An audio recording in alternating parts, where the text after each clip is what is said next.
My name is Emma Shulock, and today me and Marissa Guckin will be talking to you about the 1973 Chilean coup. The 1973 Chilean coup d'etat was a military coup in Chile that deposed the popular unity government of President Salvador Allende. On September 11, 1973, a coup of military officers led by General Augusto Pinochet seized power in a coup, ending civilian war. This happened after an extended period of social unrest and political tension between the opposition-controlled Congress and the socialist president, as well as economic war ordered by U.S. President Richard Nixon. The result of the coup in Chile was that it went from democratic country into a country ruled by a dictator. September 11, 1973 was marked as one of the darkest days in Chilean history. It resulted in many citizens being murdered, even including the death of President Salvador Allende. Salvador Allende was involved in politics for over 40 years. He served as a deputy, a senator, and a cabinet minister. He accomplished all of this before becoming the 29th president of Chile. President Allende was elected in 1970 and was a self-proclaimed socialist. Halfway through his term of presidency, however, he became an extreme leftist.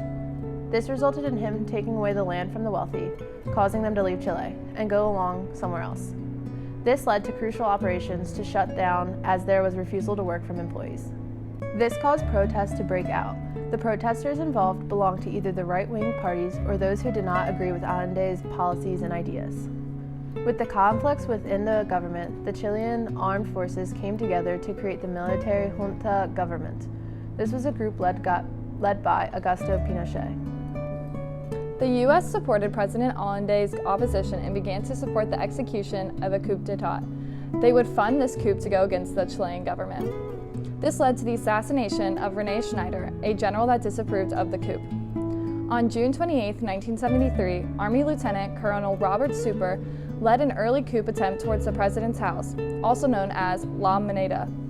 This attempt would be known as the introduction of the successful coup carried out on September 11, 1973. Augusto Pinochet gathered all armed forces on September 11th and quickly gained control over most of the country. This left Allende to take shelter in the president's house. Allende was asked to step down by Pinochet. He never received a response as Allende had taken his own life. Augusto Pinochet was the leader of the military junta government. This overthrew the Chilean government in coup d'etat. He served as the Chilean dictator for 17 years and was promoted to commander-in-chief of the Chilean army by Salvador Allende in 1972, giving the right-wing president Pinochet power, ultimately allowed him to overthrow his socialist government. The members of La Junta elected Pinochet as president of Chile in 1974. He was said to have killed over 3,000 political opponents. He was also said to have tortured many more. This ultimately planted fear in the citizens of Chile. Many saw him as a leader that reformed Chile. Even if he may have seemed to be a horrible dictator, Pinochet reformed the economy. Chile was open to the global market, turning government-owned industries private and equilibrated the Chilean dollar. During the life under dictatorship, citizens were taken away their right to protest the government.